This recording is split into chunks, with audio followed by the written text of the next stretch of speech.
আসসালামু আলাইকুম বন্ধুরা, কেমন আছেন সবাই? 2 দিন ধরে অনেক গরম পড়ছে। এই গরমে আইসক্রিম কার না পছন্দ?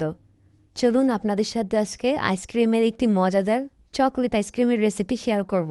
বিশ্বাস করেন ভাই, this is the best ice cream ever. তো চলুন রেসিপিটি শেয়ার করি।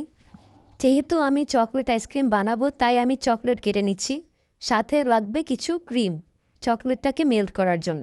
এরপর আমি আরেকটি বোলে নিয়ে নিব ক্রিম 1 কাপ পরিমাণ। যে যতটুকু বানাবেন সেই অনুযায়ী নেবেন। সাথে নিয়ে নিচ্ছি কোকো পাউডার। এরপর দিয়ে দিচ্ছি 1 টেবিল চামচ চকলেট এসেন্স। এরপর দিয়ে দিব ভিডিওর শুরুতেই চকলেট আলাদা করে মেল্ট করার জন্য রেখেছিলাম, সেখান থেকে 1/2 কাপ পরিমাণ। এবার ঘুরতে থাকো, হা হা হা, মজা করলাম। এরপর বিট করে নিতে হবে যতক্ষণ পর্যন্ত এরকম একটি ক্রিমি টেক্সচার না আসে।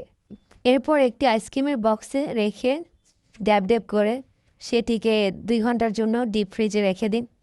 এরপরে হয়ে যাবে আপনাদের পছন্দের চকলেট আইসক্রিম। চকলেট চিপ দিয়ে চাইলে সাজিয়ে নিতে পারেন।